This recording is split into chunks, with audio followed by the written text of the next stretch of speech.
YouTube channel Shri हरे नमः को like, share, subscribe करें। धन्यवाद। का उन्मूलन करना, एक कनेठी लगा के तमाचा लगा देते हैं, ऐसे ही अगस्त जी ने तमाचा लगा दिया। ठग रहा है? चतुराई लख भक्त की बिहसे दीन दयाल, यह मांगन मांगन नहीं पुनि कुछ मांगो लाल।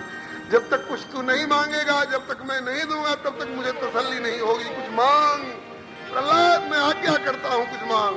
प्रहलाद जी बोले ठीक है, तो देना हो तो ये दीजिए, मेरे पिताजी की गलतियों को माफ कर दीजिए, मेरे पिताजी को दुर्गति न हो प्रभु। मैंने सुना है कि आपका अपराध करे तो आप क्षमा कर देते हैं, और कोई आपके भक्तों का अपराध करे तो उसको क्षमा नहीं करते हैं।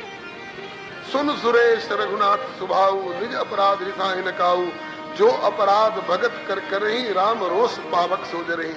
मेरे पिताजी ऐसे अपराधी थे कि जिनने आपका भी अपराध किया और आपके भक्तों संतों का भी अपराध किया। तो प्रभु देना हो तो यही दीजिए, मेरे पिताजी के अपराधों को क्षमा कर दीजिए, उनको दुर्गति न मिले, मेरे पिताजी को सदगति प्रदान कर दीजिए प्रभु। आंखों में आंसू आ गए प्रभु के। ओ बाप हत्यारा प्राण देने को तैयार, और ऐसे हत्यारे पिता का भी भला मना रहा है। इसको साधु कहते हैं, इसको संत कहते हैं। शंकर जी कह रहे हैं, उमा संत की यह बड़ाई, मंद करत जो करे भलाई। अरे भलाई करने वाले का भलाई किया आपने तो उसका बदला चुकाया, बुराई करने वाले का भी भला करो, ये साधु का लक्षण है। हत्यारे बाप के लिए भी सदगति मांग रहा है। प्रभु बोले बेटा अभी मैं नहीं दे पाया, अभी मुझे तसल्ली नहीं हुई। क्यों? तू मांगता और उसके बाद यदि मैं तेरे पिता को सदगति देता तो मैं सोच लेता कि इसने मांगा मैंने दिया, लेकिन अगर तेरे मांगने के पहले ही तेरे पिता को सदगति मिल चुकी है, फिर मैं तो कुछ नहीं दे पाया। अच्छा, तो क्या मेरे पिताजी को सदगति मिल चुकी है? क्या कि पिता की कोई नहीं, 21 पीढ़ी को त्रिसप्तभि पिता पुत पितृभिः यत्साधोऽस्य गृहे जातो भवान वै कुल पावना। बेटा तेरे जैसा एक भी भक्त कुल खानदान भर में पैदा हो जाए तो 21 पीढ़ी को मेरा धाम मिलता है। 7 पीढ़ी पहले के, 7 पीढ़ी पीछे के और 7 पीढ़ी मामा के कुल के। और तेरे पिता तो अभी पहली पीढ़ी में है तुमसे, उनको नरक कैसे मिलेगा, उनको दुर्गति कैसे मिलेगी? उनको तो सदगति मिल चुकी है। उनके अच्छे कर्म चाहे नहीं रहे हो, फिर भी उनको सदगति इसलिए मिल गई कि तेरे जैसा पुत्र पैदा हुआ है इनके घर में। सो कुल धन्य उमा सुनु, जगत पूज्य सुपुनीत, श्री रघुवीर परायण, जय नर उपज विनीत। और कुछ मांग बेटा, कुछ मांगेगा मैं दे लूंगा, तब तसल्ली होगी। और कुछ मांग। तब प्रहलाद जी बोले कि ठीक है, आप भी बड़े विचित्र भगवान हैं, जो मांगना चाहते हैं लिस्ट बना बना के बैठे हैं कि भगवान आएंगे तो ये मांगूंगा वो मांगूंगा, और उनके यहाँ तो आप जाते नहीं हैं।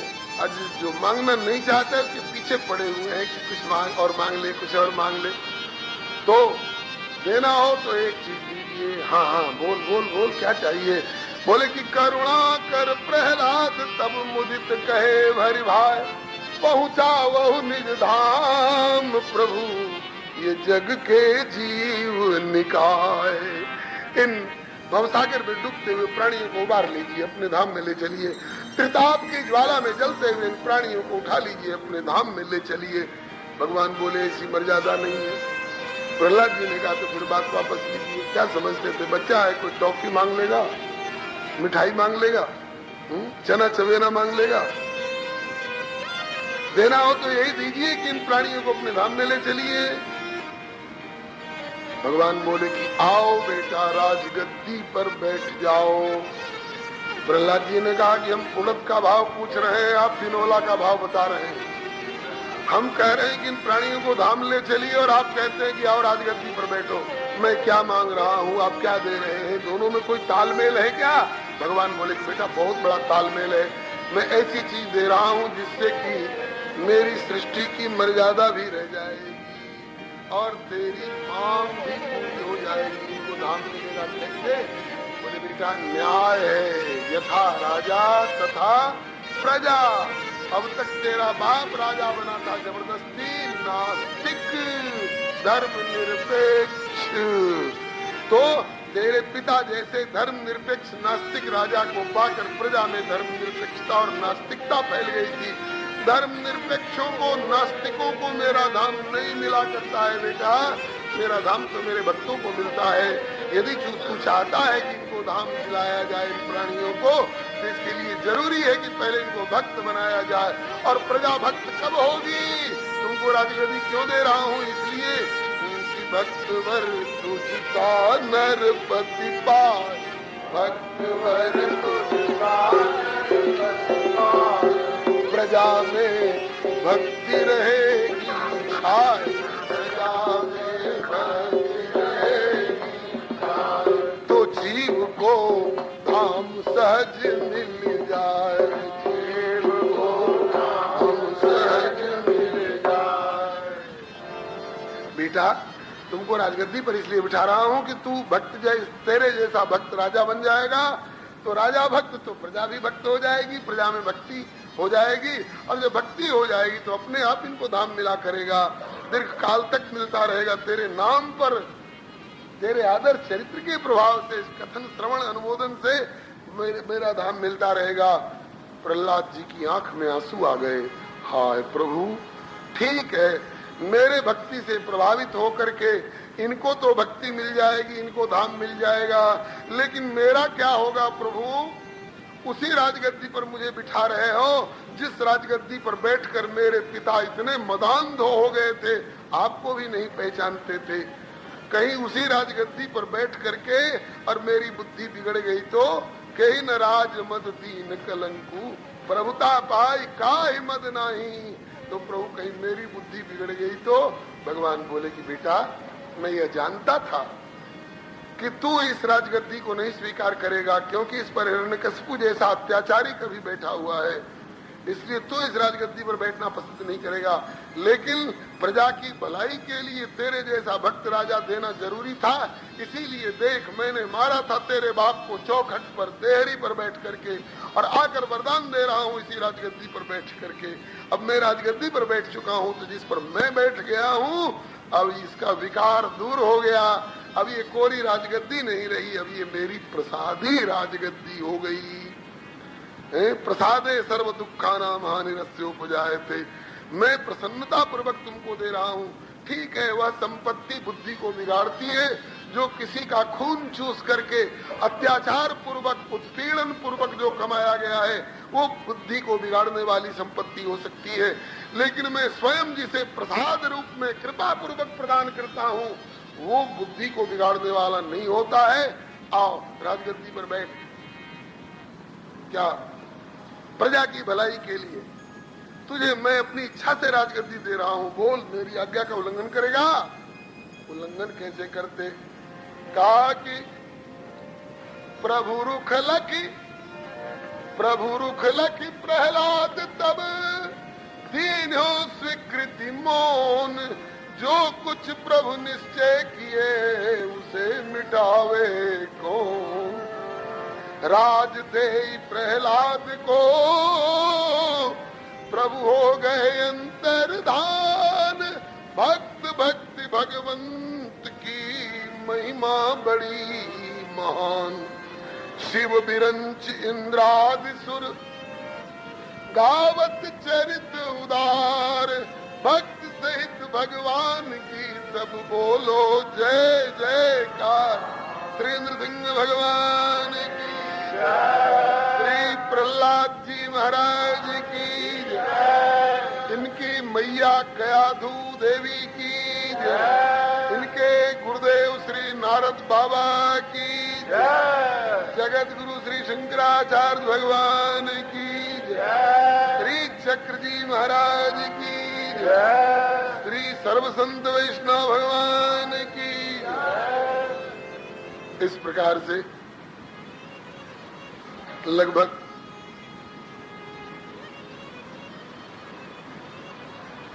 सवा 2 घंटे हो गए।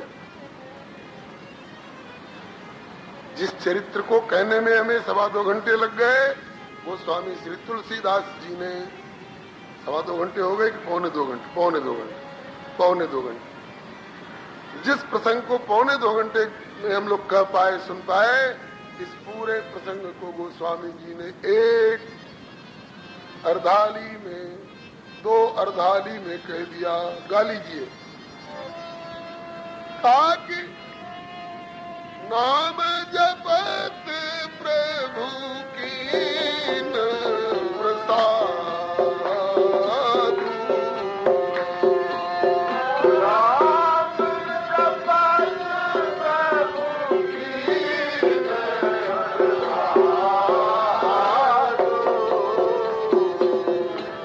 भगत शिरोमणि भय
राम नाम नर केसरी, कनक कसिप कलिकाल।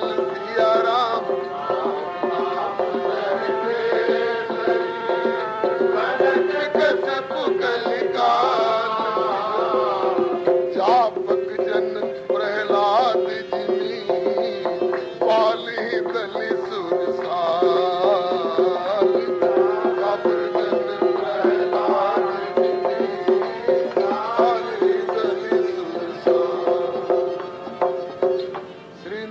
भगवान की जय। श्री प्रहलाद जी महाराज की जय।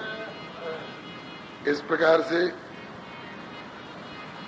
श्री नृसिंह भगवान का अवतार चरित्र एवं श्री प्रहलाद जी का भक्तिपूर्ण चरित्र आपने श्रवण किया। आगे श्री नारद जी कहते हैं कि हे युधिष्ठिर, इस प्रहलाद जी के चरित्र के माध्यम से हमने समस्त आध्यात्मिक साधन साध्य का अशेषता वर्णन कर दिया है। धर्म भागवतानां च भगवान येन गम्यते, आख्यानेस्मिन् समाम्नातम् आध्यात्मिकम् अशेषतः। यह एतत् पुण्यमाख्यानम् विष्णोर्वीर्योपृंगितम् कीर्ते श्रद्धया श्रुत्वा कर्म पाशैर विमुच्यते। जो इस प्रसंग को सुनते हैं, गाते हैं, स्मरण करते हैं, अनुमोदन करते हैं, वो कर्म बंधन से छूट जाते हैं, अर्थात भगवत प्राप्ति कर जाते हैं। आप लोग भी बड़भागी हो युधिष्ठिर। यूयम निर्लोके बत भूरिभागा लोकम पुनाना मुनयो वियन्ति, येषां गृहानावस्थित साक्षात गूढ़म परम ब्रह्म मनुष्य लिंगम। आप लोग भी बड़भागी हो, आपके यहाँ साक्षात पर ब्रह्म परमात्मा ही, वही नरसिंह भगवान श्री कृष्ण बन करके मेरे भाई के रूप में सब तरह से आप लोगों की सार संवार करते रहते हैं। आ करके आपके घर पर महीनों महीनों रह जाते हैं। आप भी बड़े भाग्यशाली हो। और जैसे इस प्रभु ने अपने भक्त प्रहलाद की कीर्ति को बचाया था और विस्तार किया था, ऐसे ही इसी प्रभु ने कभी सएष भगवान राजन व्यतनोद्यतम यशः पुरा रुद्रस्य देवस्य मयनानंदमायिना। एक बार शंकर भगवान की कीर्ति नष्ट हो रही थी, तो इस प्रभु ने शंकर भगवान की कीर्ति को नष्ट होने से बचाया और उस कीर्ति का विस्तार किया। कैसे प्रभु? तो बोले कि एक बार दैत्य लोग हार करके, असुर लोग हार करके मायावी मय नाम के दानव की शरण में गए। आप हमारी मदद कर दे तो हम जीत जाएंगे। मय नाम के दानव ने दैत्यों की मदद करने के लिए एक अपनी माया से 3 पुरों का निर्माण किया, एक चांदी का, एक सोने का और एक लोहे का। 3 पुर। पुर क्या थे? विमान थे, चलने फिरने वाले विमान, और छोटे मोटे नहीं जी, बहुत बड़े बड़े, एक एक नगर जिसमें बसा हुआ हो, इसलिए उसका नाम पड़ा त्रिपुर, 3 पुर। और उन्हीं तीनों विमानों पर, पुर के समान, नगर के समान, उन तीनों विमानों पर बैठ करके असुर लोग देवताओं को, संतों को, सज्जनों को, गौओं को, ब्राह्मणों को सताने लग गए। सब लोगों ने मिलकर प्रभु से पुकार की, प्रभु बचाओ। भगवान शंकर को पुकारा। भगवान शंकर ने अपने दिव्य अस्त्र शस्त्रों का प्रयोग करके उन 3 पुरों के राक्षसों को दग्ध कर दिया, जला दिया, मार डाला। लेकिन उस मय नाम के दानव ने अपनी माया से निर्मित एक अमृत का कुंड बना रखा था। उसी कुंड में मरे हुए असुरों को ले जाकर डाल देता था, तो वे मरे हुए असुर फिर जीवित हो जाते थे। शंकर जी निराश हो गए, अरे कितनी बार मारूंगा इन लोगों को, जितनी बार मारूंगा ये अमृत से जिला लिया करेगा। तब भगवान शंकर ने भगवान नारायण को पुकारा, प्रभु देखो रक्षा करो इन प्राणियों की और इन असुरों को मारने में मेरी मदद करो। मैं तो मार करके भी निष्फल हो गया, क्योंकि हमने मारा, उसने जिला लिया। भगवान विष्णु आए गौ बन करके, बोलो गौ माता की जय। भगवान विष्णु आए गौ माता बन करके और ब्रह्मा जी को कहा कि तुम चलो मेरे साथ, मेरा बछड़ा बन करके। ये गाय और बछड़ा बनकर ब्रह्मा और विष्णु पहुंचे उस अमृत कुंड के पास, मुंह लगा के सोखने लग गए, पीने लग गए। राक्षसों ने जो पहरा दे रहे थे देखा भी, लेकिन न निषेधन विमोहिता, भगवान की माया से मोहित होकर हाके नहीं, भगाए नहीं, निषेध नहीं किए। क्यों? सोचा अरे एक छोटी सी गाय, एक छोटा सा बछड़ा ही तो है, क्या बिगड़ता है, बहुत पिएंगे, 2-4 घड़ा पिएंगे, 10-20 घड़ा पिएंगे, यहाँ तो कुंड भरा हुआ है, क्या बिगड़ता, पी लेने दो। उन बेचारों को पता नहीं था ये मामूली गाय बछड़े नहीं है, ऐसे गाय बछड़े हैं कि पीना चाहे तो सारे ब्रह्मांड को पी जाए और तो भी पेट न भरे।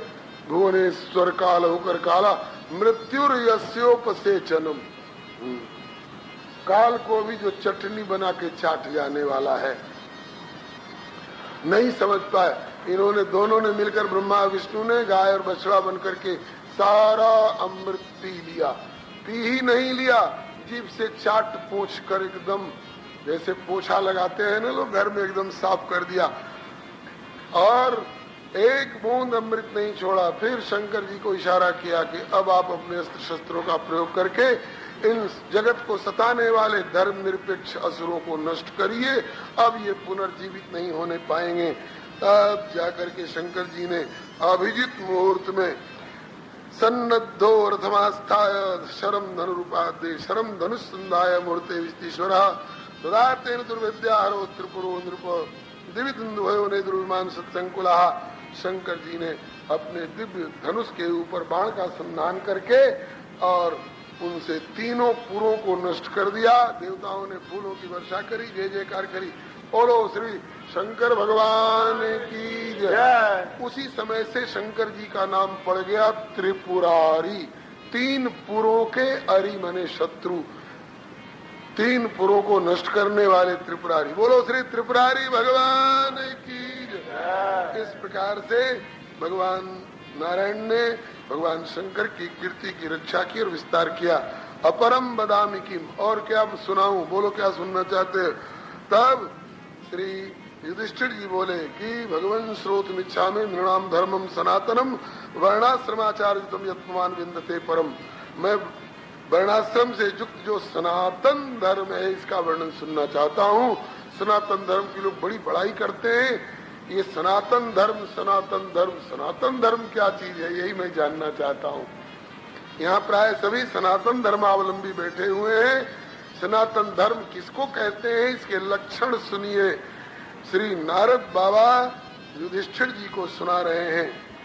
नत्वा भगवते जाय लोकानाम धर्मेते वक्षे सनातनम धर्मम नारायण मुखाच्छ्रुतम। राजन, सनातन शब्द का अर्थ होता है, सनातन उसको कहते हैं जो सदा से था और जो सदा रहेगा। ऐसा कौन है भाई जो सदा से था और सदा रहेगा? भगवान। भगवान ही सदा से थे और भगवान ही सदा रहेंगे। अहमेवासमेवाग्रे नान्यत् यत् सदसत् परम पश्चाद हम यदि तच्च यो वशिष्येत सोस्म्य हम। तो भगवान का ही एक नाम है सनातन, जो सदा से थे और जो सदा रहेंगे, अनादि अनंत। और उस सनातन भगवान के द्वारा जो बताया हुआ धर्म है उसी का नाम है सनातन धर्म। इसके 30 लक्षण हैं, इसमें 30 कर्तव्यों का पालन करना पड़ता है। सत्यम दया तप शौचम तितिक्षिक्षा समोदम अहिंसा ब्रह्मचर्यम च त्याग स्वाध्याय आर्जवम संतोष समुद्रिक सेवा ग्राम्य हो परम शनैः नृणां विपर्जय इच्छा मौनमात्मविमर्शनम अन्नाद्यादे संविभागो भूतेभ्यश्च यथारता देशवात्म देवता बुद्धि सुतराम निष्पांडव श्रवणम कीर्तनम चास्य स्मरणम महताम गते सेवज्यावनिर्तिर्दास्यम सख्यमात्म समर्पणम नृणाम अयम परो धर्म सर्वेषां समुदायता 30 लक्षणवान राजन सर्वात्मा ये न तुष्यति। 30 लक्षणों से युक्त ये सनातन धर्म है।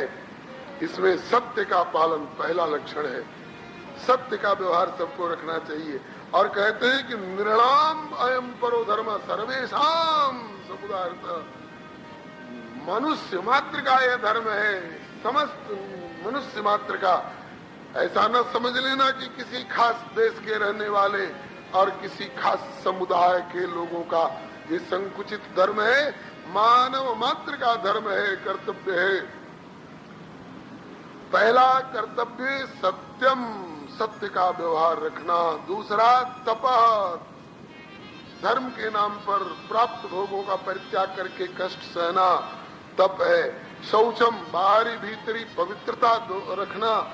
और तितिक्षा, सहनशीलता। और क्षमा, मन को कुमार्ग में जाने से रोकना। दमः, इंद्रियों को बुरे रास्ते में जाने से रोकना। अहिंसा, किसी को प्रहार मत करो, कठोर मत बोलो, किसी का मन से भी बुरा मत चाहो, ये सनातन धर्म है। ब्रह्मचर्य का पालन करो।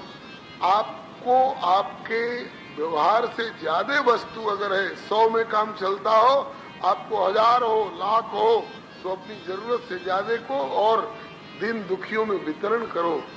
त्याग करो। और स्वाध्याय, अपने कर्तव्यों का निरूपण करने वाले धर्म ग्रंथों का अध्ययन करते रहिए, अवलोकन मनन करते रहिए। आर्जवम, ऋजुता, सरलता पूर्ण जीवन होना चाहिए। चाल चलिए सादा, जासो निभे बाप दादा। ऋजुता, सरलता, संतोष।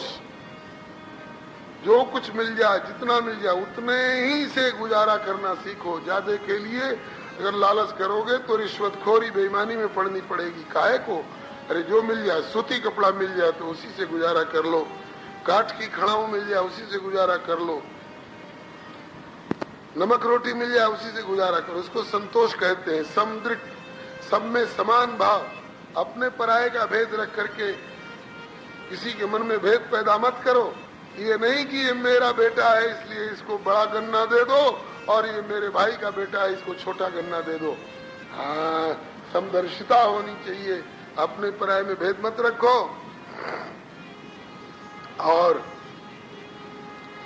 ग्राम्य हो पर सेवा, सब प्रकार से, तन से, मन से, धन से, वचन से सेवा करना सीखो।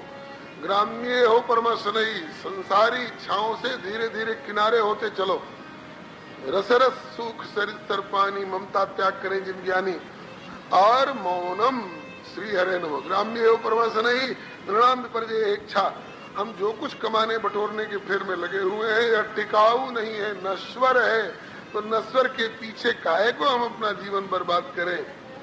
मौनम, कम बोलो, बोलो ही नहीं, बोलो तो कम बोलो, जितनी जरूरत हो उतनी बोलो, जो बोलो सो सत्य और हितकर बोलो। मौनम आत्म विमर्शनम, आत्म विचार करते रहो। आत्म विचार का दो भाव है, एक तो ये कि मैं शरीर नहीं हूँ, मैं आत्मा हूँ, ये विचार करो, सत स्वरूप हूँ, चित स्वरूप हूँ, आनंद स्वरूप हूँ। और दूसरा भाव आत्म विमर्शनम का तात्पर्य जो कुछ सवेरे से लेकर रात्रि तक किया है उसमें विचार करो, आत्मनिरीक्षण करो, आज हमसे कुछ गलत काम तो नहीं हो गया। अगर गलत काम हो गया तो रोवो, अफसोस करो, क्षमा मांगो भगवान से, आज से ऐसी गलती नहीं करेंगे। प्रत्यहम प्रत्यवेक्षेत नरश्चरितमात्मनः किम नु में पशुभिस्तुल्यम किम नु सत्पुरुषैरिव। इसको आत्म विमर्शनम कहते हैं। अन्नाद्यादे संविभागो भूतेभ्यस्य यथारता, जो कुछ तुम्हारी पवित्र कमाई है उस पर पूरे पर अपना अधिकार मत समझो। अगर 500 मन का गल्ला पैदा हुआ है तो समझो कि इसमें बैल ने कंधा लगाया था, उसका भी हक है। हलवाहे ने अपना परिश्रम लगाया था, उसका भी हक है। माता ने 9 महीने गर्भ में मुझे ढोया तो इसमें मेरी कमाई में माँ का भी हक है।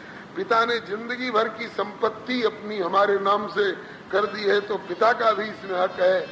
हम किसी के घर पर गए थे भूखे प्यासे, उनने खिला पिला दिया था, तसल्ली मिली थी, तो हमारे भी घर पर कोई अतिथि रूप में आता है तो हमारा भी कर्तव्य है कि आए हुए अतिथि को खिला पिला करके हम संतुष्ट करें। राजा ने चौकीदारी पहरेदारी के द्वारा हमारी संपत्ति को चोरों से डकैतों से बचाया तो राजा का भी हक है। और देवताओं ने वर्षा करके, सूर्य ने प्रकाश देकर, चंद्रमा ने चांदनी देकर, बादलों ने पानी देकर हमारी फसल की सुरक्षा की थी, तो देवताओं का भी हक है हमारे पवित्र कमाई में। तो यथारहता मैंने जो जितने का हकदार है उसको उतना दे करके और फिर बचे खुचे से अपना गुजारा करो। बांट खाए हरि को भजे तजे सकल अभिमान, नारायण उस पुरुष को उभय लोक कल्याण। बांट करके खाना सीखो। ग्वालियर वाले बाबा कहते हैं बांट खाए बरकत और केवल आप खाए तो हरकत। हरकत चाहते हो कि बरकत चाहते हो? हरकत कोई नहीं चाहता, बरकत सब चाहते हैं। तो ये बरकत चाहते हो तो बांट कर खाना सीखो। हाँ, बांट खाए हरि को भजे तजे सकल अभिमान, नारायण उस पुरुष को उभय लोक कल्याण। अपने कमाए अपने खाए, अपना पेट भरना तो सुअर कुत्ते भी जानते हैं। तुम भी केवल अपना ही पेट भरने में लगे हुए हो, किसी का उपकार में नहीं लगाते हो कुछ। तो तुम में और सुअर कुत्ते में क्या फर्क हुआ? सुअर कुत्ता मत बनो यार, मानव का शरीर मिला है, तुम मानव बनो। मानव की आकृति परमात्मा ने दी है तो तुम अपनी प्रकृति को मानवीय सांचे में डालकर अपनी कृति बना लो। विकृति की ओर मत जाओ, सुकृति बनो तो प्रभु तुमको जरूर स्वीकृत करेंगे। ये मानव मात्र का धर्म है, सनातन धर्म इसको कहते हैं। और जिसको दे रहे हो उसको दरिद्र समझ के मत दो, ये सोच करके दो कि प्रभु इस रूप में आए हुए हैं मुझसे सेवा स्वीकार करने के लिए। ते स्वात्मदेवता बुद्धि सुतराम निष्पांडव। इसके बाद आगे कहते हैं यह तो रहा और लोगों के प्रति कर्तव्य। और जिसने सब कुछ दिया, मानव शरीर दिया, आंख दी, कान दिया, हाथ दिया, पांव दिया, पानी दिया, हवा दिया, श्वास लेने के लिए, जीने के लिए अनेक प्रकार की सामग्रियां दी, और उस परमात्मा के प्रति हमारा कर्तव्य है कि नहीं। बिजली कंपनी थोड़ा सा प्रकाश और हवा देती है पंखा और बल्ब से, तो बिजली का बिल भेजती है, बिल पेमेंट करो नहीं तो लाइन काट दी जाएगी। और परमात्मा ने इतना बड़ा बल्ब आकाश में लगा रखा है सूर्य और चंद्रमा का, उसके प्रति भी आपका कुछ कर्तव्य है। वाटर सप्लाई कंपनी को महीने में वाटर टैक्स देते हो, और प्रभु ने ऊपर से बादलों के द्वारा, नीचे से पृथ्वी के स्रोत के द्वारा इतना मुफ्त में जल दिया है। हम तो गोस्वामी जी तो कहते हैं कि भैया, लोग कहते हैं बाप रे बाप सोना 4000 रुपए तोला हो गया। गोस्वामी जी कहते हैं कि सोना 4 करोड़ रुपए तोला हो जाए तो भी हम जी सकते हैं। और जो प्राण संजीवनी वायु ऑक्सीजन श्वास में हम लेते हैं, अगर 4 पैसे तोला बिकने लग जाए तो कितने दिन जिएंगे जी? कितना खर्च कर सकेंगे ऑक्सीजन के ऊपर? मणिमाणिक महंगे किए सस्ते, तृण जल नाज, तुलसी आसो जानियत, राम गरीब निवाज। भगवान के प्रति भी कृतज्ञता ज्ञापन करो। वह भी कोई है, उसके प्रति भी हमारा कोई नाता है और उसके प्रति भी हमारा कोई कर्तव्य है। और नहीं चाहता है कुछ, वो कहता है कि बस केवल याद रखो।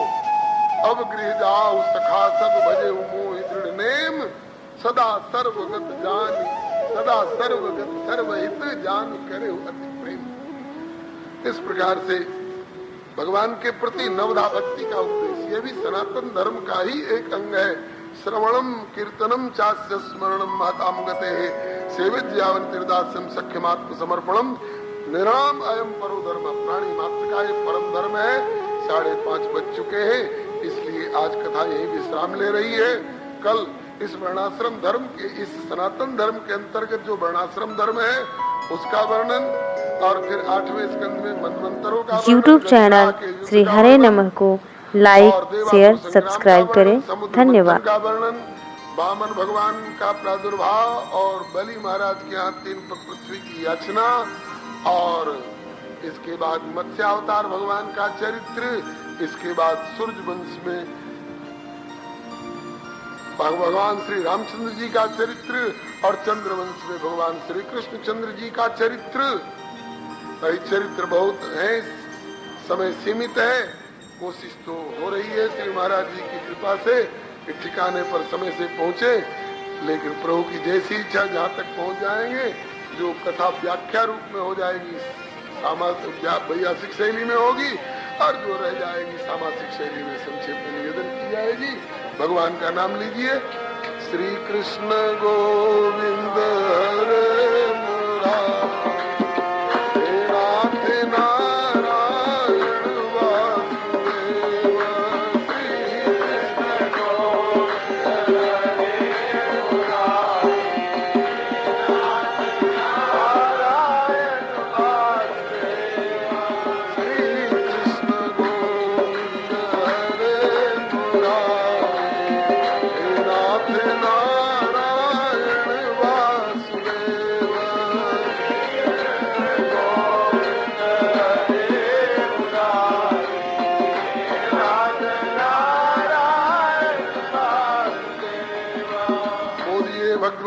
भगवान की रघुवर लाला की, संवरिया नैन विशाला। रघुवर लाला की, संवरिया नैन विशाला की। कमल कर धनुष बाण धारे, कमल कर धनुष बाण धारे, सलोने नैना रत्नारे, सलोने नैना रत्नारे। निरख छवि कोटि काम हारे, निरख छवि कोटि काम हारे। अलख की बलन, अलख पलक की चलन, पलक की चलन। पीत पट हलन, पट हलन। लटक सुंदर बनमाला की, संवरिया नैन विशाला। लटक सुंदर बनमाला की, संवरिया नैन विशाला। आप प्रभु दीन हितकारी, आप प्रभु दीन हितकारी। अधम के वट सबरी तारी, अधम के वट सबरी तारी। कीर्ति की करम गति न्यारी, कीर्ति की करम गति न्यारी। सुरन को कौशला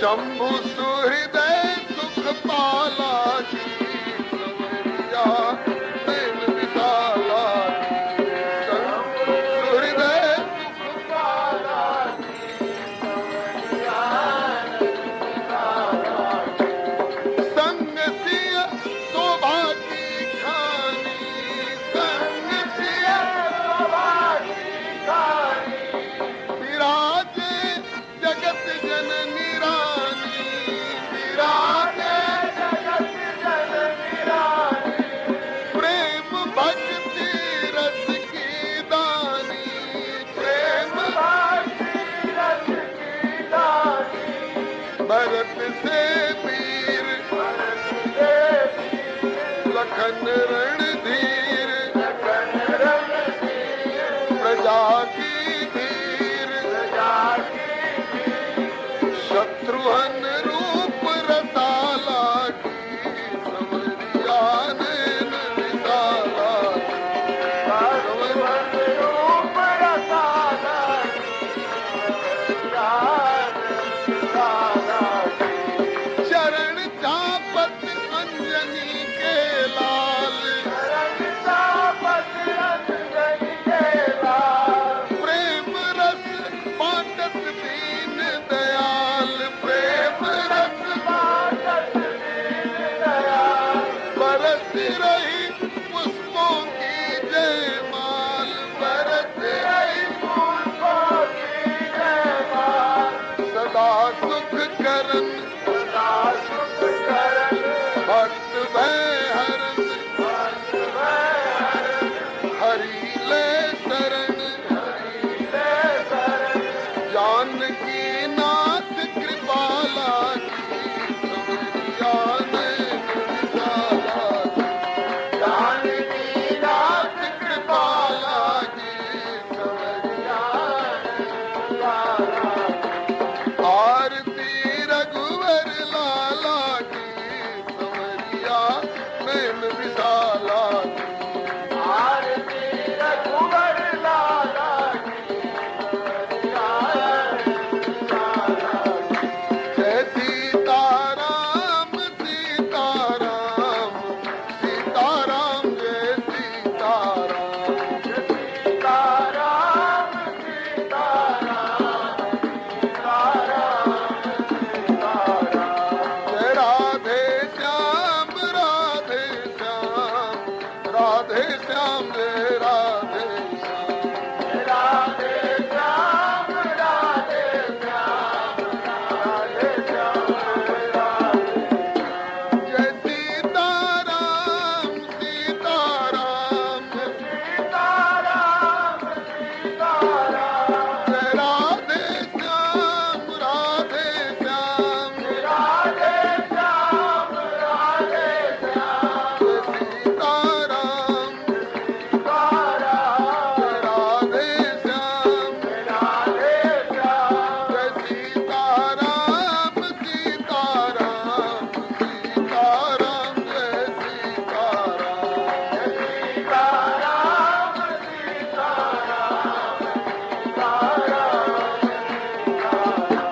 जय राधे श्याम राधे श्याम राधे श्याम जय राधे राधे श्याम राधे श्याम राधे श्याम श्री राम कृष्ण भगवान की जय श्री अयोध्यानाथ की जय श्री वृंदावन बिहारी लाल की जय श्री वैकुंठनाथ की जय श्री प्रहलादपति की जय श्री गौरी शंकर भगवान की जय राम रसिया श्री हनुमंत लाल की जय सपरिकर श्रीमद् भागवत महापुराण की जय श्री वेद व्यास भगवान की जय श्री सुखदेव जी महाराज की जय श्री परीक्षित जी महाराज की जय श्री सूत जी सोनकादिक जी महाराज की जय श्री मैत्रेय जी श्री विदुर जी महाराज की जय श्री सुखतीर्थ की जय श्री गंगा मैया की जय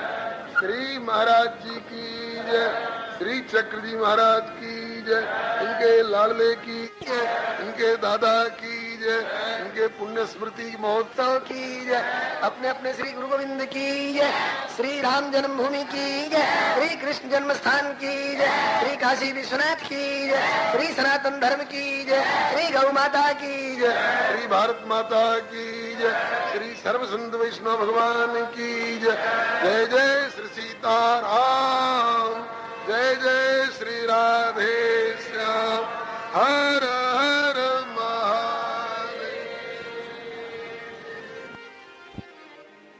गोविंद हरे मुरारे, हे नाथ नारायण वासुदेव, श्री कृष्ण हरे मुरारे, हे नाथ नारायण वासुदेव, श्री कृष्ण गोविंद हरे मुरारे, हे नाथ नारायण वासुदेव, श्री कृष्ण गोविंद हरे मुरारे, हे नाथ नारायण वासुदेव, हे नाथ नारायण वासुदेव, हे नाथ नारायण वासुदेव, हे नाथ नारायण वासुदेव, हे नाथ नारायण वासुदेव, श्री कृष्ण गोविंद हरे मुरारे, हे नाथ नारायण वासुदेव, श्री कृष्ण गोविंद हरे मुरारे, हे नाथ नारायण वासुदेव, श्री कृष्ण गोविंद हरे मुरारे, हे नाथ नारायण वासुदेव, श्री कृष्ण गोविंद हरे मुरारे, हे नाथ नारायण वासुदेव।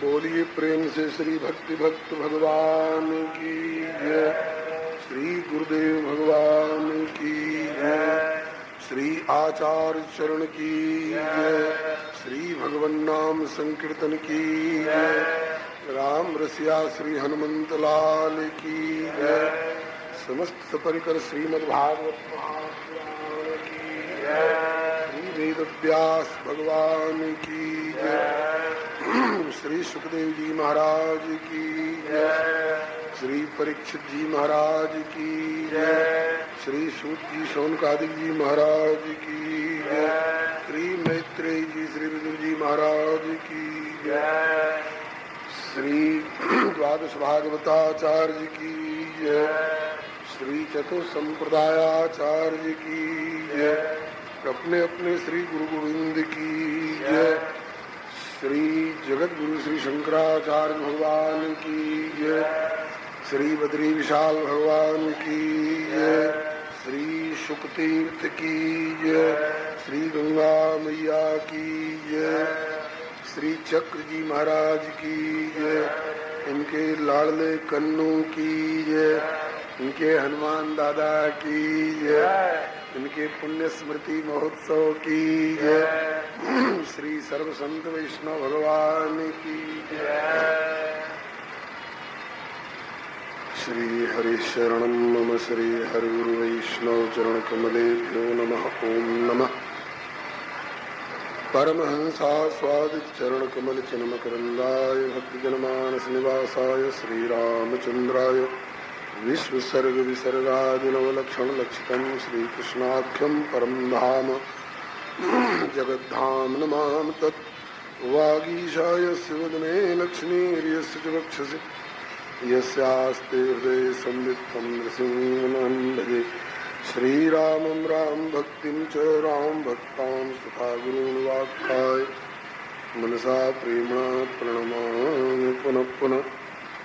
कान्ते सुतामृषतनिन्दुषार्दिन्दुर्यत्रैकतो विनष्टामस्ताङ्गशोभाम् श्री वृंदावने प्रतिजामुगांग संगम श्री राधा मुकुंद युगलम तदं नमामि श्री राधा मुकुंद युगलम तदं नमामि श्री कृष्णं नारायणं वन्दे श्री कृष्णं वन्दे प्रियं श्री कृष्णं द्वैपायनं वन्दे श्री कृष्णं वन्दे कृथासुतं यं प्रव्रजन्तमनुपेतमपेत कृत्यं द्वैपायनो विरकातरया जुहाव पुत्रेति तन्मयतया तरोर्मेदुस्तं सर्वभूतहृदयं मुनिमानतोऽस्मि तं सर्वभूतहृदयं मुनिमानतोऽस्मि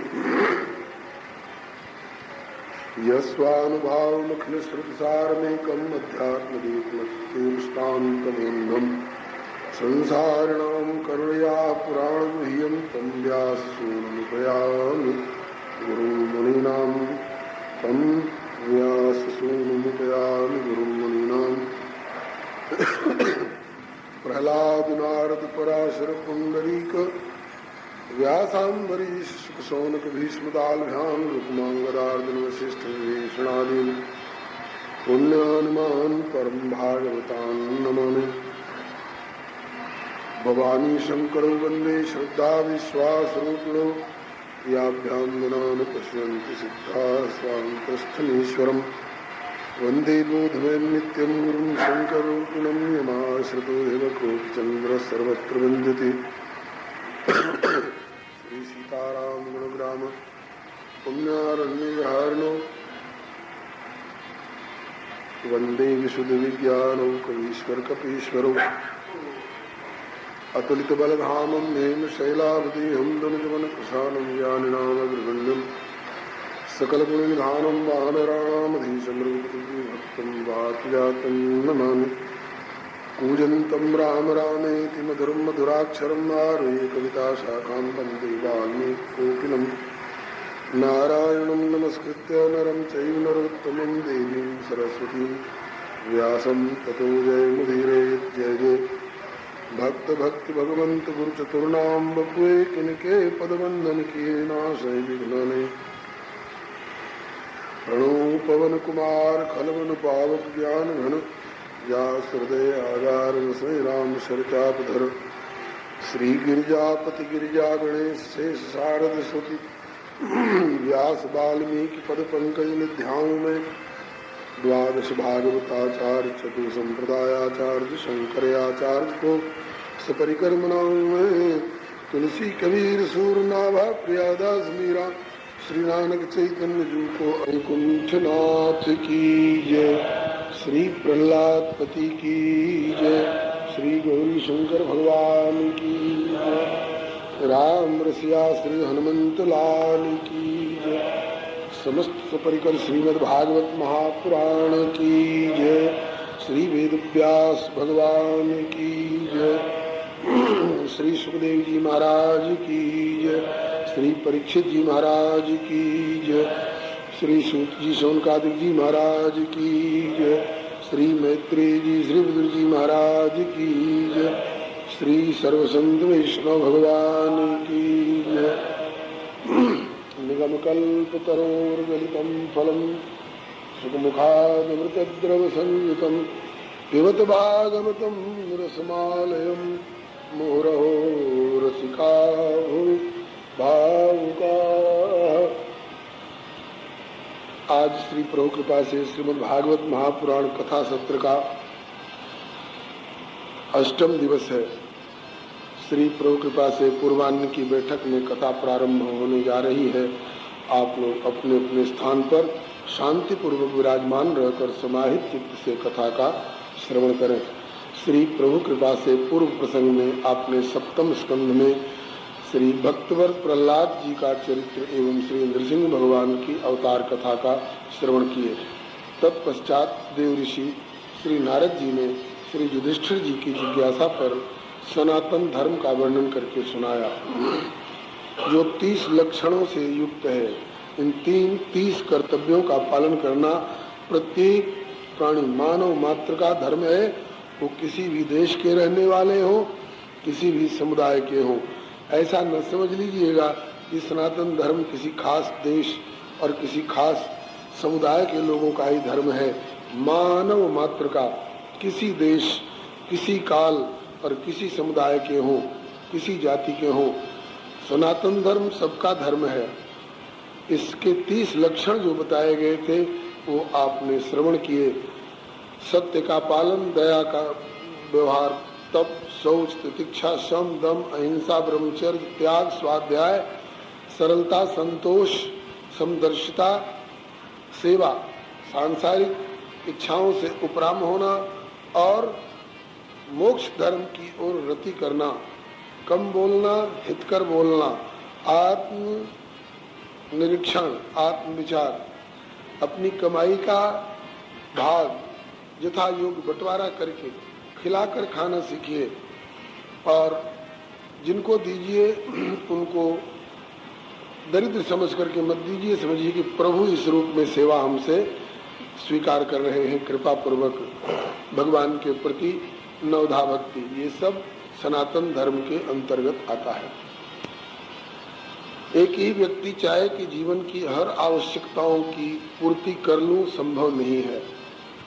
खेती भी कर लूं, नौकरी भी कर लूं, दफ्तर भी संभाल लूं, दुकान भी संभाल लूं, अलग अलग सेवाएं बांट करके की जाती हैं।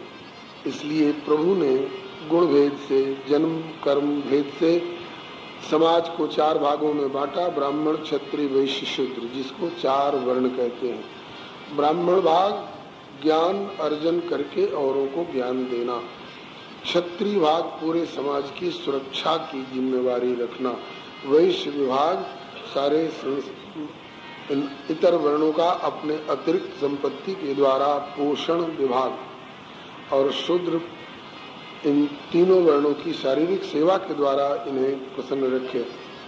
सब मिलकर काम करेंगे तो समाज बढ़िया से चलेगा। एक ने भी हड़ताल कर दी तो सारा समाज गड्ढे में जाएगा। उदाहरण के लिए ये शरीर जो है इसमें भी वर्ण 4 वर्ण हैं। गर्दन से ऊपर का भाग ये ब्राह्मण भाग है।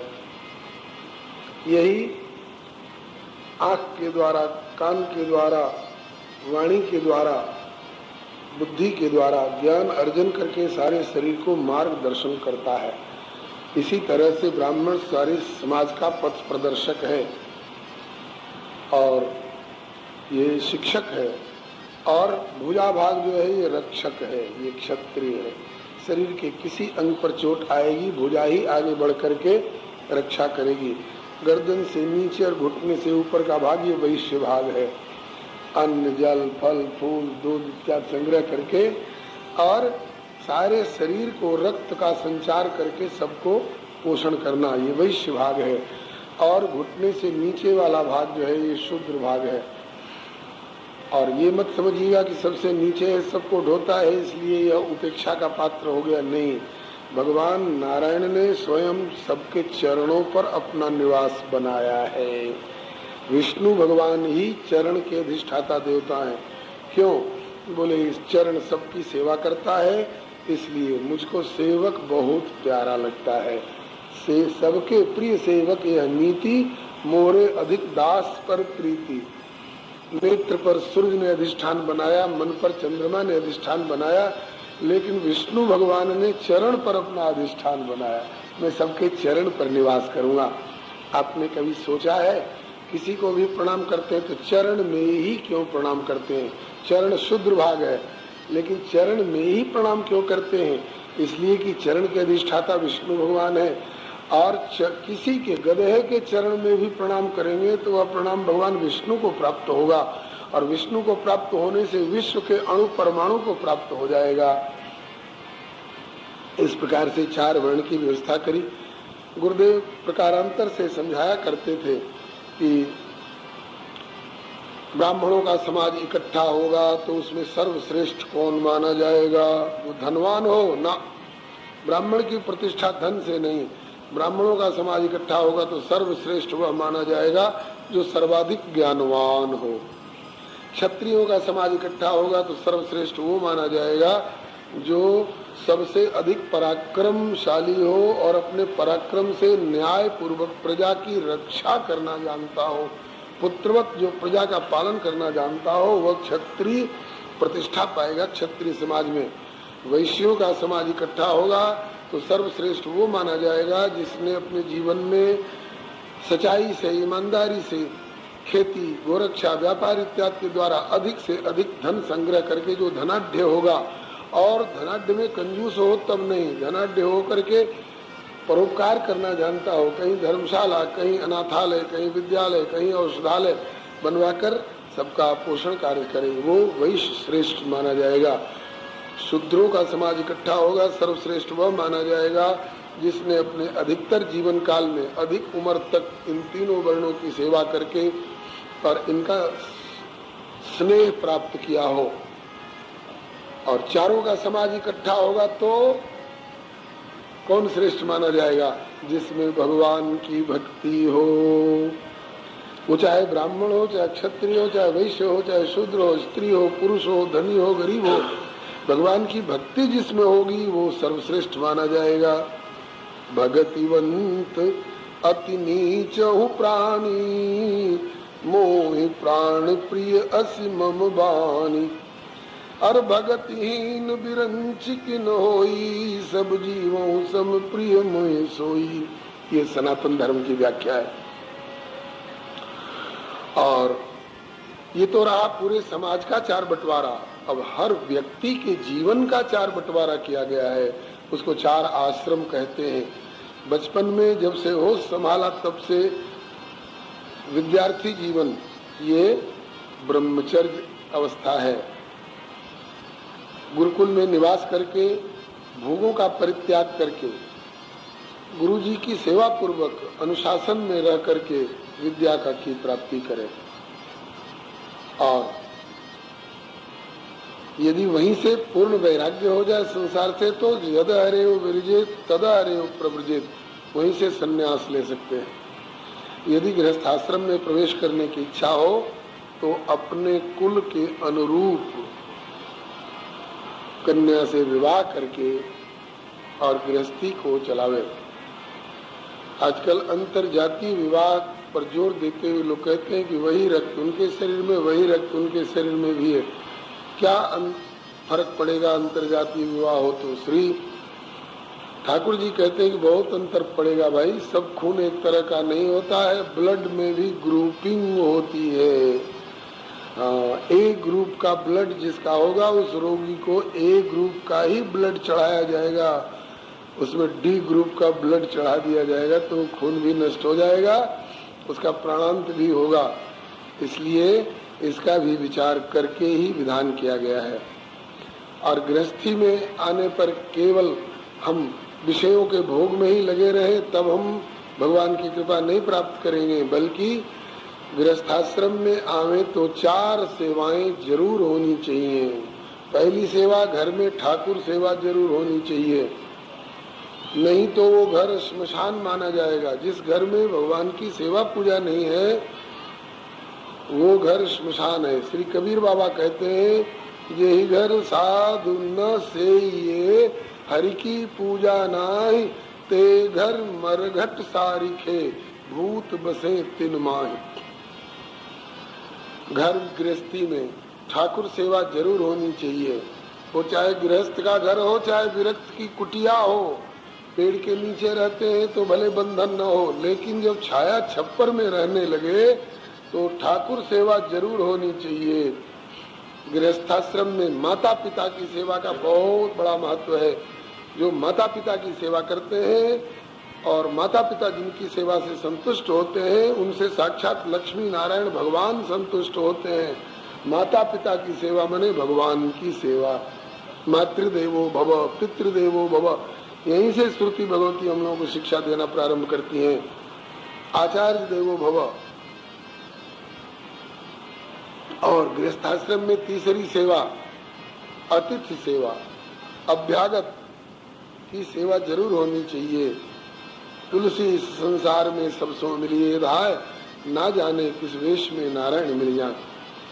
और चौथी सेवा कथा पुराण की सेवा। घर में नित्य कुछ आर्ष ग्रंथों के आधार पर भगवान का चरित्र, चाहे भक्तों का चरित्र, चाहे संतों की वाणी का कुछ अध्ययन, मनन, अवलोकन, चर्चा होनी चाहिए। इससे अपने को, अपने बाल बच्चों को, पास पड़ोस वालों को कर्तव्य कर्म की शिक्षा मिलती है।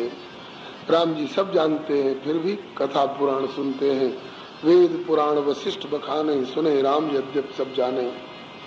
इस प्रकार से ये 4 सेवाएं गृहस्थाश्रम में जरूर होनी चाहिए।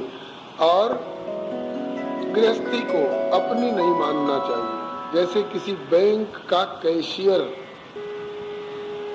उस कैश बॉक्स में पड़े नोटों के बंडल को अपना नहीं मानता है। बैंक का है, मालिक का है, फर्म का है, सरकार का है, मैं तो सेवक हूँ। इसी और जिस दिन एक भी नोट के बंडल पर उसकी नीयत खराब हो जाए, मेरी कह के जेब में धर ले, उसी दिन हथकड़ी लग जाएगी खजांची को। उसी तरह से रहो घर में, लेकिन एक बैंक के कैशियर की तरह रहो। मालिक मैं नहीं हूँ, मालिक तो ठाकुर जी हैं, हम तो उनके सेवक हैं। हाँ, श्री सूरदास जी कहते हैं, या में कहा लगेगो तेरो, या में कहा लगेगो तेरो, अरे नंदन नंदन करू घर को ठाकुर, आपुन होए रो चेरो। घर किसका? प्रभु का। बाल बच्चे किसके? प्रभु के। हाथी घोड़े किसके? प्रभु के। जमीन जायदाद, सेना पलटन, बोले सब प्रभु का। तू? बोले मैं भी प्रभु का। तेरा कुछ है कि नहीं? बोले मेरा भी है।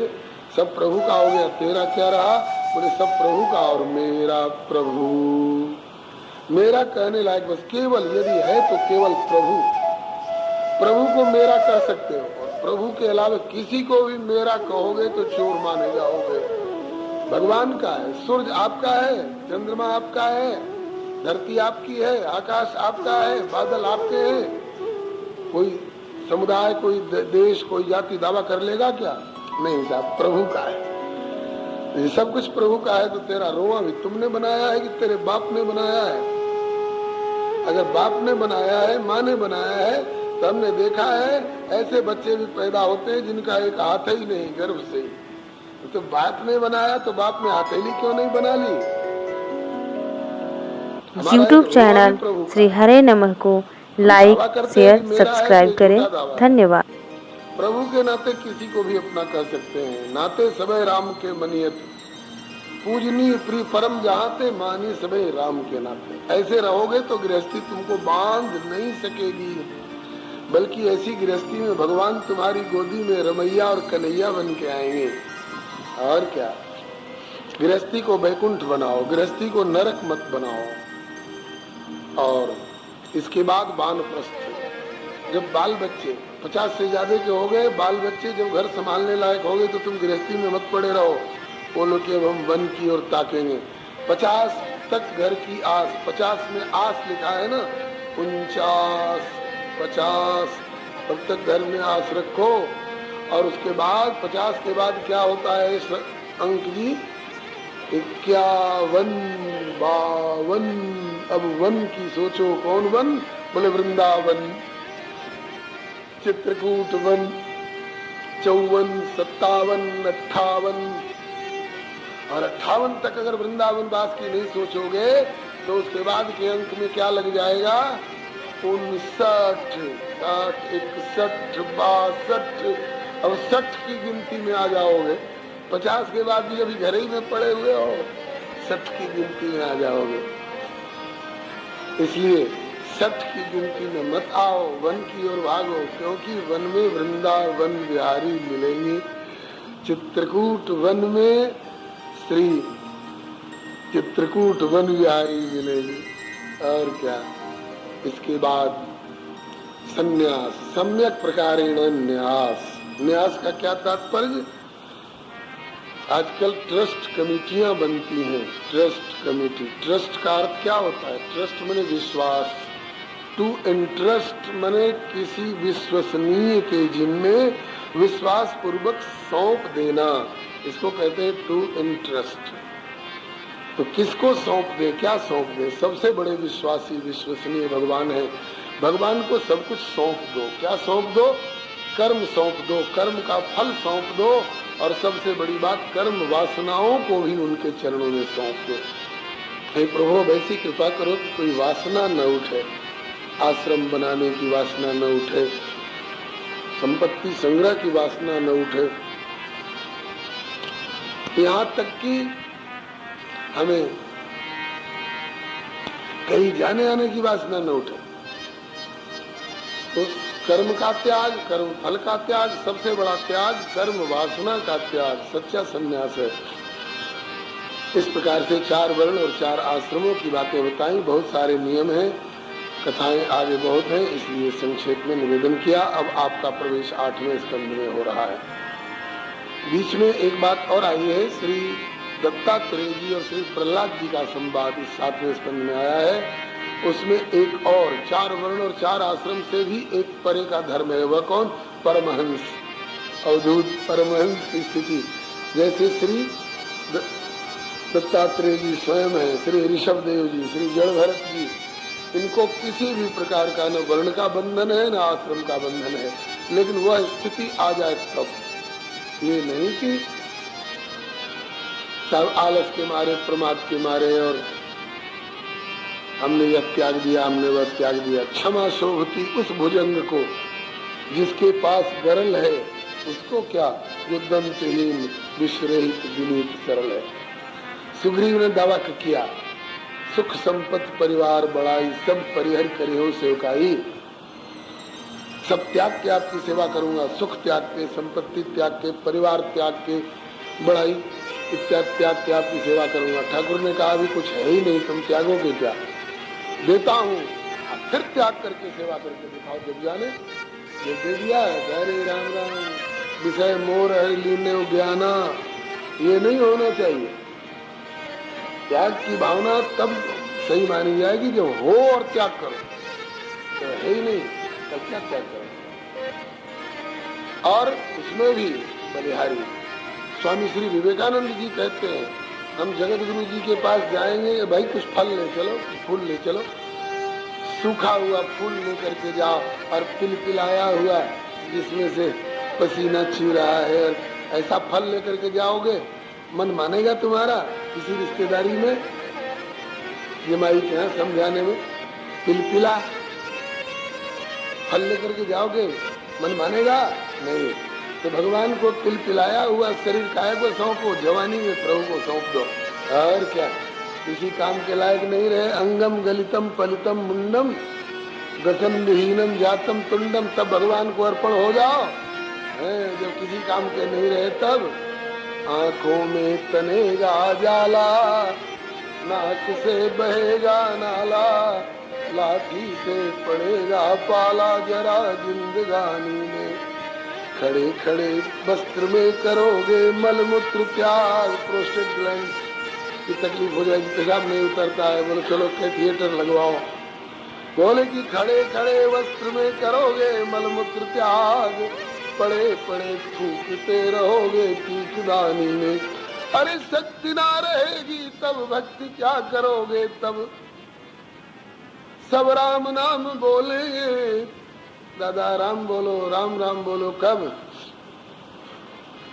जब हिचकी लेते रहोगे तब।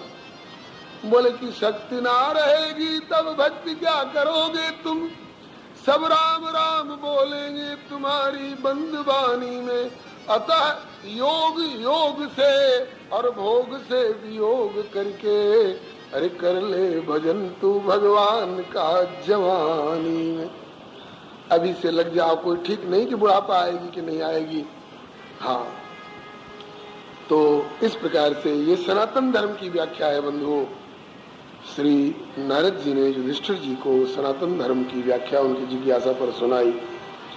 अब 8वें स्कंद में आपका प्रवेश हो रहा है। 8वें स्कंद में मनवंतरों की कथा है। मनवंतर एक समय का विभाग है, समय का विभाग मनवंतर।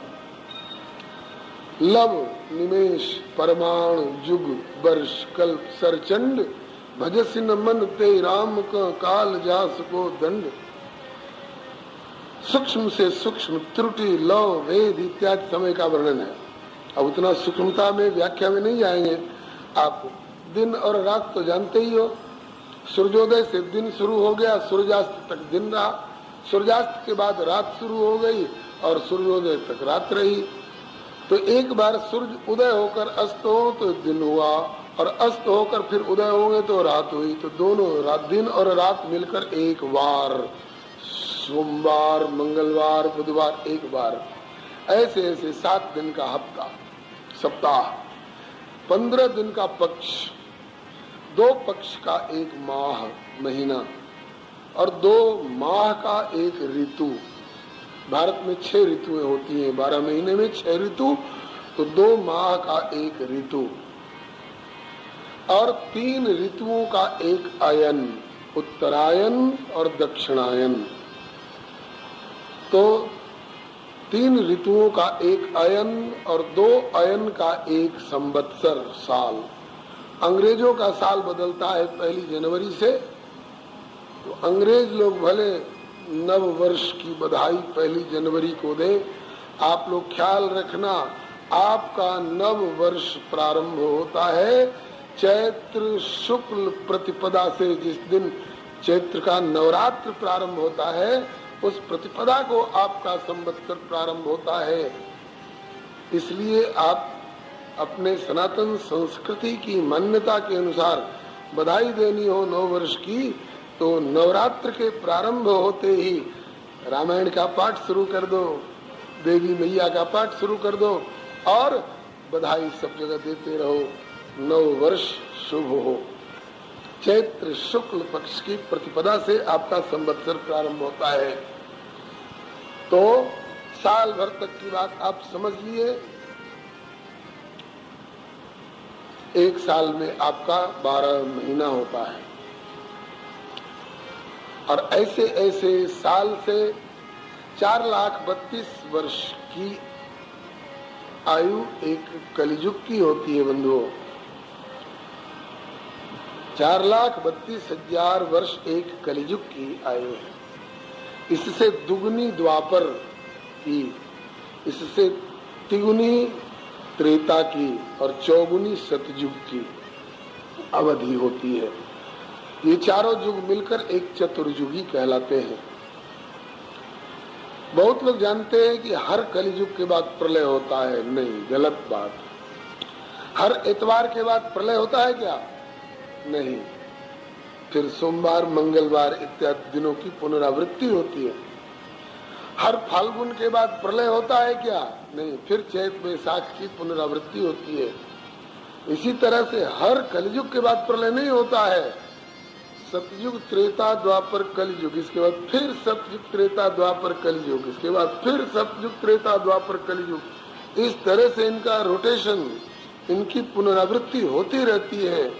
ऐसे पुनरावृत्ति होते होते जब 1000 बार पुनरावृत्ति हो जाती है, 1000 चतुर्युगी, अर्थात 1000 सतयुग, 1000 त्रेता, 1000 द्वापर और 1000 कलियुग, इतना समय जब बीत जाता है उसको हम लोगों का एक कल्प कहा जाता है।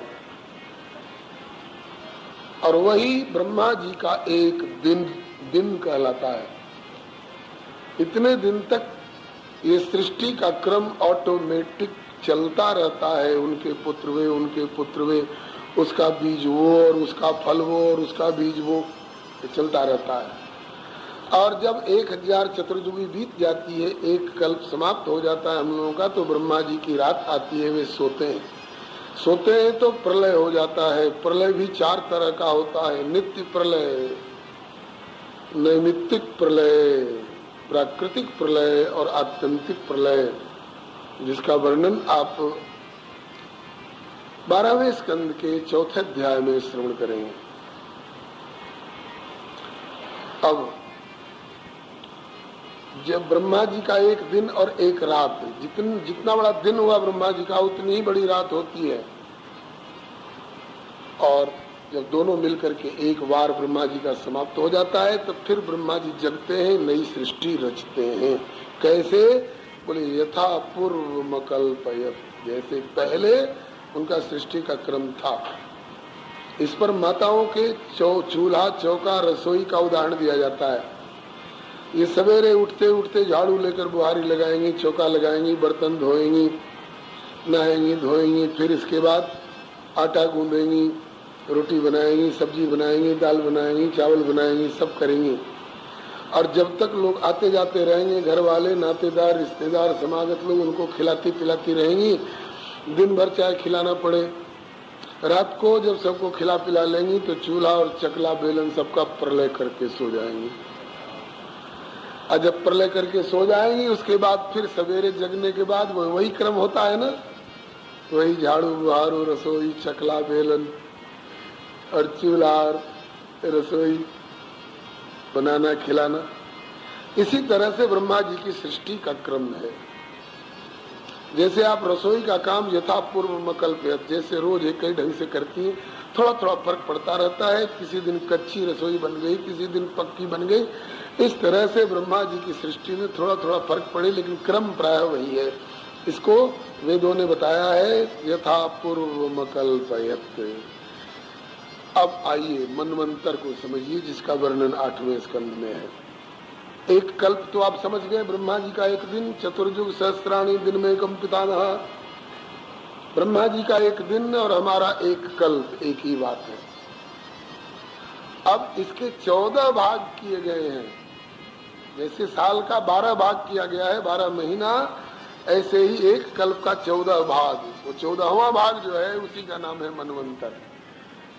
एक मनवंतर में लगभग 71 चतुर्युगी चौकड़ी, 71 सतयुग, 71 त्रेता, 71 त्रेता, 71 द्वापर, 71 कलयुग, ऐसे लगभग 71 चौकड़ी के करीब। थोड़ा कुछ आगे पीछे हिसाब लगाने वाले बताया करते हैं, लगभग 71 चौकड़ी का एक मनवंतर होता है। ऐसे ऐसे 14 मनवंतर का एक कल्प होता है। और हर मनवंतर में अलग अलग इंद्र होते हैं, अलग अलग मनु होते हैं, अलग अलग सप्तर्षि मंडल होता है। जैसे अभी वर्तमान भारतीय संविधान के अनुसार हर 5वें वर्ष नया चुनाव होगा, नए प्रधानमंत्री, नए मुख्यमंत्री, नए राष्ट्रपति, नए MLA, नए MP। इसी तरह से हर मनवंतर में नए मनु, नए सप्तर्षि मंडल और नए इंद्र। एक इंद्र, एक मनु और एक सप्तर्षि मंडल एक मनवंतर से ज्यादा नहीं रहेंगे। अब इस 8वें स्कंद में एक कल्प के 14 मनु और मनवंतरों की चर्चा दी गई है। पहला मनवंतर स्वयंभू मनवंतर, दूसरा मनवंतर स्वारोचिष मनवंतर, तीसरा मनवंतर उत्तम मनवंतर, चौथा मनवंतर तामस मनवंतर।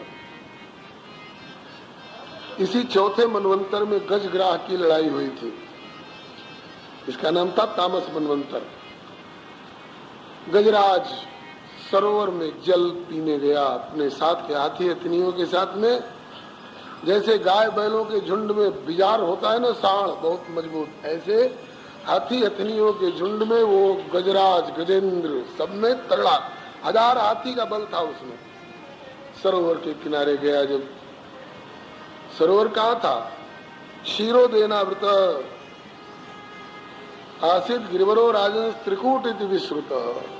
क्षीर सागर के बीच में घिरा हुआ एक त्रिकूट नाम का पर्वत था। उस त्रिकूट की तराई में बड़ा भारी जंगल था। उस जंगल में बड़ा सुंदर उद्यान था, बसवोद्यान उसका नाम था। उसी में बहुत से वन्य प्राणी रहते थे। हाथी हथनियों का झुंड था। उसका जो सबसे मुखिया था मेट, वो गजराज कहलाता था, गजेंद्र। 1000 हाथी का बल। अपने साथ के हाथी हथनियों के साथ एक बार वो सरोवर में जल पीने के लिए गया। वहाँ रहने वाले, सरोवर में बसने वाले एक ग्राह ने उसका पांव पकड़ लिया, खींचने लगा। वैसे तो गजराज मजबूत था, लेकिन समय समय की बात है भैया। अपनी अपनी ठोर पे सबको लागे दाव, जल में गाड़ी नाव पे और थल गाड़ी पर नाव। जमीन की लड़ाई होती ना गजराज में, तो गजराज ज्यादा मजबूत था। 1000 हाथी का बल था। सूंड से लपेट कर एक पटक लगाता तो ग्राह चूर चूर हो जाता। लेकिन जल की लड़ाई पड़ गई, इसलिए गजराज की ताकत काम नहीं दे सके। जब ग्राह पकड़ के खींचने लगा तो पुकारा गजराज ने, ऐ मेरे साथ के हाथी हथिनियों, देखो दौड़ो, बचाओ मुझे, मैं संकट में फंस गया हूँ। लेकिन कोई साथ देने नहीं आया।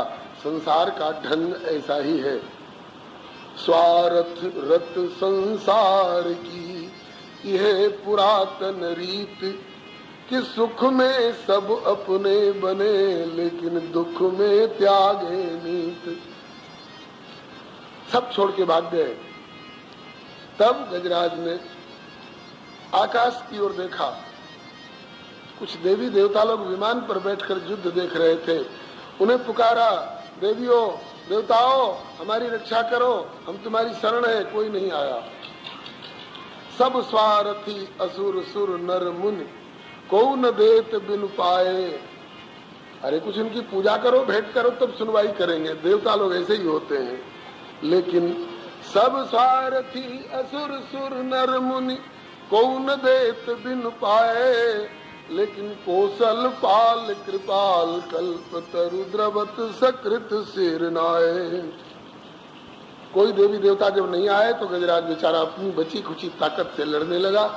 लेकिन बची खुची जब ताकत भी उसकी खत्म हो गई, लगा कि एक झटके में खींच ले गया तो बस केवल जौ भर सूंड बाहर है, डूब जाएंगे, प्राणांत हो जाएगा। तब ये देवी देवता भी जिनसे प्रकट हुआ करते हैं उस सर्वेश्वर प्रभु को पुकारा गजराज ने।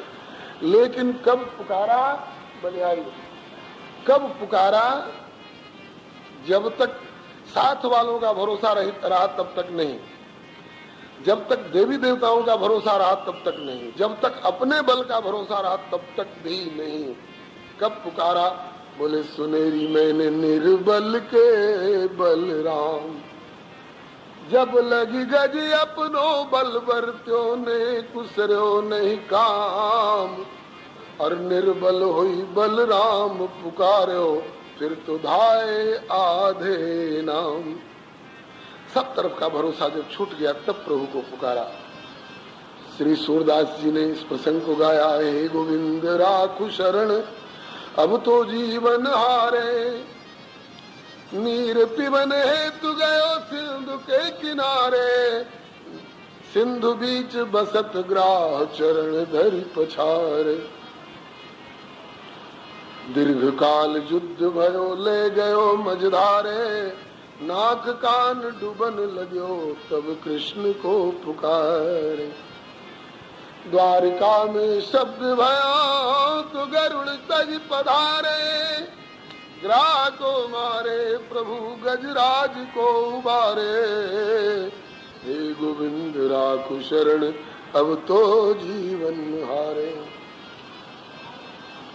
सूर कहे श्याम सुनो हम शरण है तुम्हारे, नहीं सुनोगे तो मेरो तेरो न्याय होइए जम के दुआरे। हे गोविंद राखु शरण अब तो जीवन हारे। भगवान दौड़े गजराज की पुकार सुनकर। हमारे पुकारने में देर हो सकती है, भगवान के आने में देर नहीं है। हमारे सनातन संस्कृति की मान्यता के अनुसार हमारे ठाकुर हथियार ले लेकर के खड़े हैं, खड़े हैं, बैठे नहीं हैं। कहीं धनुष बाण लेकर खड़े हैं, कहीं चक्र और गदा इत्यादि लेकर खड़े हैं। क्यों खड़े हैं? क्यों हथियार धारण किए? बोले पता नहीं कब मेरे भक्त पर कैसी जरूरत आ जाए, पुकारे। बैठा रहूंगा तो उठने में देर लगेगी, मैं तो खड़ा हूं। हाँ, जगन्नाथपुरी में भगवान की ये मुद्रा है, ये मुद्रा है। क्या बोले? सुख चाहते हो, नरक की ओर क्यों जा रहे हो? आजा आजा आजा, मेरी गोद में आजा बेटे आजा।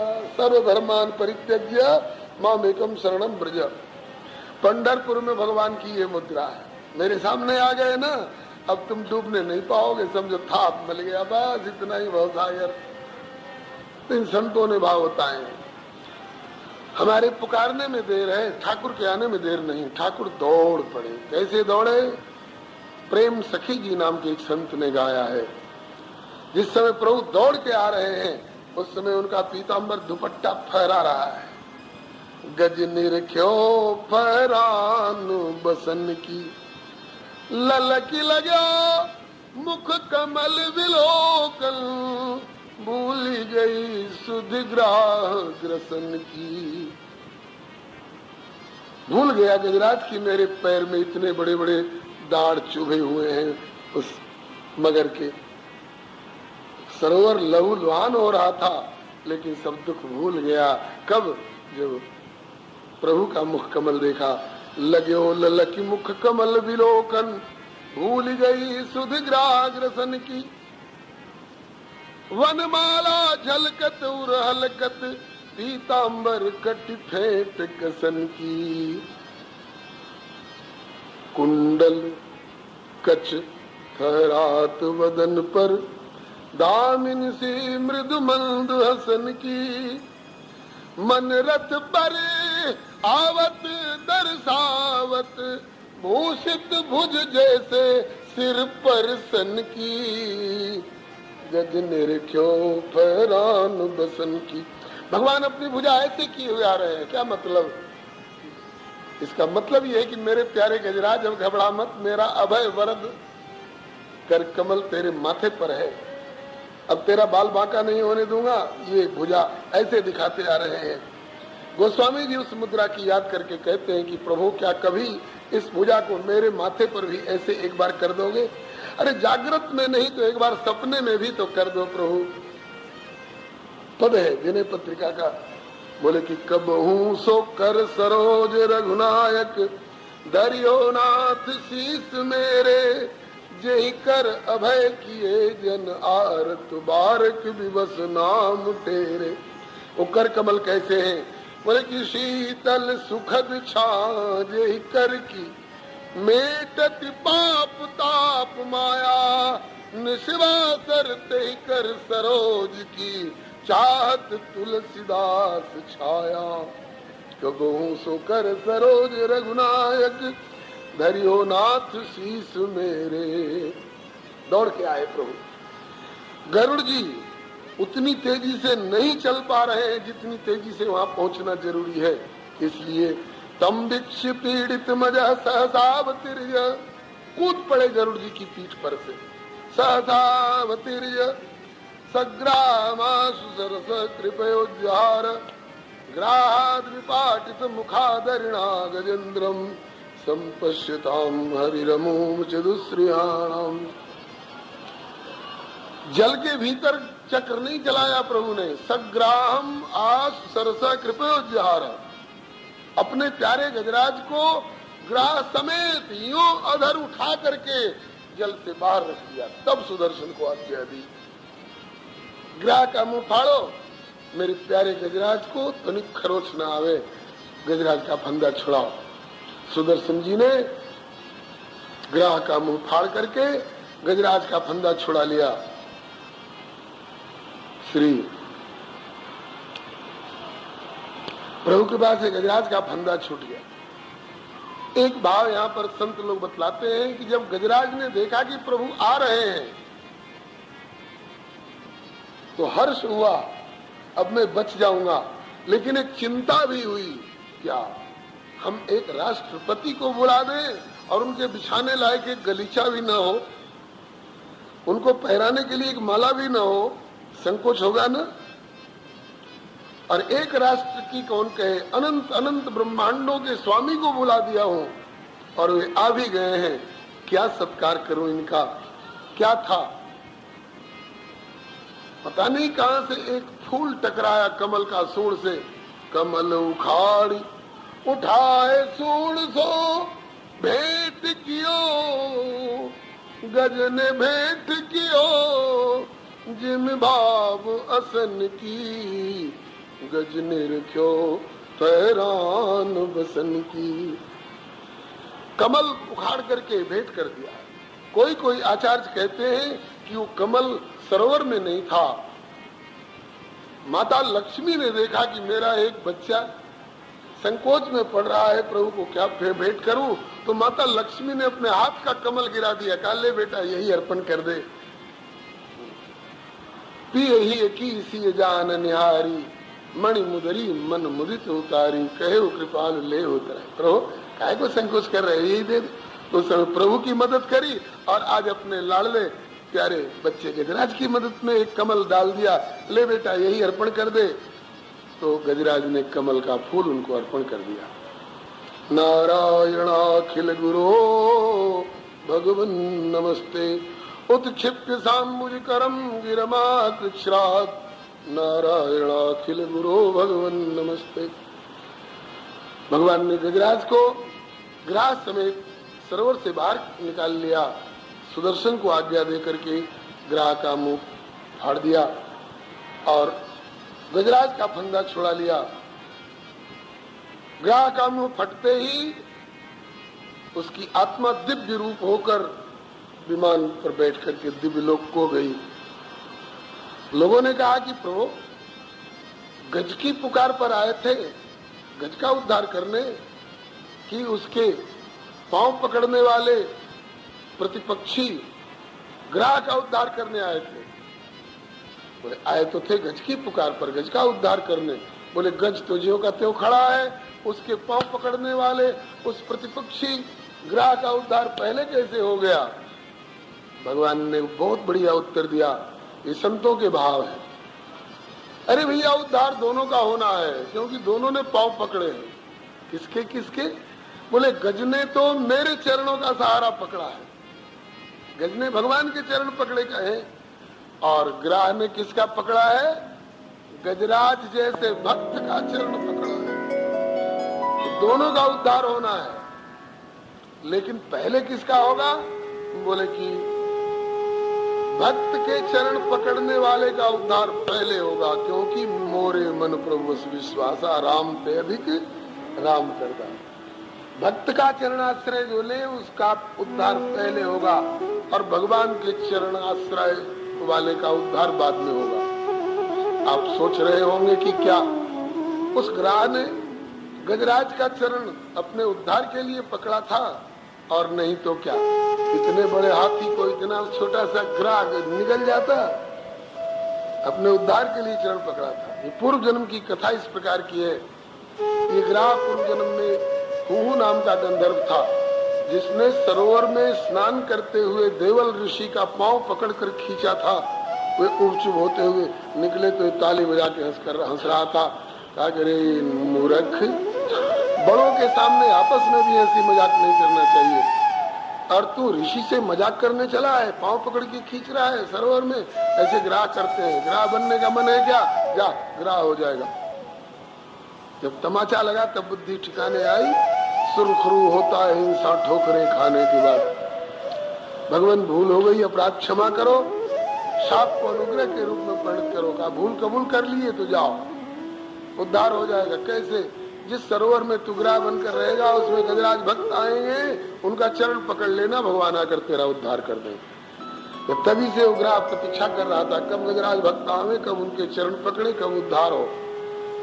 भले उस बेचारे ग्राह की वाणी बोलने लायक न हो, लेकिन भाव उसका यही था। और इतने जोर से पकड़ा, देख भाई गजराज, मैं भगत नहीं हूँ, मेरी पुकार पर तो भगवान आने वाले हैं। यूट्यूब चैनल श्री हरे नमः को लाइक, शेयर, सब्सक्राइब करें। धन्यवाद। नहीं छोड़ूंगा चरण। ऐसे ही हम लोगों को भी भगवान से मिलना हो तो ऐसे किसी जोरदार संतों के, सदगुरुजनों के, भक्तों के चरण पकड़े, इतनी जोरदारी से पकड़े बाबा, जब तक नहीं मिलाओगे भगवान से छोड़ेंगे नहीं तुम्हारे चरण। फिर भगवान का मिलना मुश्किल नहीं होगा। लेकिन हाँ, एक बात की सावधानी जरूर रखना, ग्राह ने दांतों से पकड़ा था चरण, आप दांत से मत पकड़ना किसी संत के चरण। तब कैसे पकड़ेंगे? हाथों से, हाथों से पकड़ना। इन हाथों से नहीं नहीं नहीं, इन हाथों से संत के चरण पकड़ने नहीं आते हैं, वो तो भीतर के हाथों से, प्रेम रूपी हाथों से। श्री बाबा मलुकदास जी कहते हैं, चल मन ढूंढन जाइए सतगुरु के छौना, सिर के सांटे पाइए ये राम खिलौना। ये राम के खिलौना है। प्रेम जंजीर जड़ाए थे, प्रेम जंजीर। ये सोने चांदी हीरा मोती जो जंजीर से भी बस में नहीं होते, तो प्रेम जंजीर जड़ाए के गए राखो रे भाई, तब इन संतन के मोह से मिले रघुराई। गजराज भी, राज तो पूर्व जन्म का हूं नाम का गंधर्व था, सुन लिए। गजराज भी पूर्व जन्म के इंद्रद्युम्न नाम के राजा थे, द्रविड़ेश्वर। ये तप कर रहे थे, अगस्त जी के आने पर उठ के खड़े नहीं हुए। अगस्त जी ने कहा, अरे तू राजा है, जब तू ही संत सदगुरु का आदर नहीं कर पा रहा है तो तेरी देखा देखी। एक और अच्छा काम हमारे भैया श्याम प्रकाश जी कर रहे हैं, जिसका लाभ हमारे जैसे लोगों को भी मिल रहा है। YouTube चैनल श्री हरे नमः इस नाम से, श्री मामाजी बक्सर वाले इस नाम से YouTube चैनल श्री हरे नमः श्री मामाजी बक्सर इस नाम से क्रमशः महाराज जी की जो वाणी है प्रवचनों की, उनको कुछ वीडियो भी हैं, कुछ केवल ऑडियो हैं, उनको क्रमशः श्री भैया श्याम प्रकाश जी प्रसारित कर रहे हैं। हमारा सभी प्रेमियों से आग्रह है कि इस विज्ञान के युग में इस विज्ञान के उत्कृष्ट उपहार को आप लोग हृदय से समादर दें। आज इस अंश में हम विज्ञान को धन्यवाद देते हैं कि पूज्य महाराज जी की वाणी को आज भी उन्हीं के स्वर में हम श्रवण कर सकते हैं। तो आप लोग नोट कर लें, YouTube चैनल श्री हरे नमः श्री मामाजी बक्सर वाले इस नाम से है। आप लोग गाड़ी में आते जाते समय, रात को सोते समय निकाल करके और प्रतिदिन महाराज जी की वाणी का श्रवण करके सत्संग लाभ प्राप्त करें।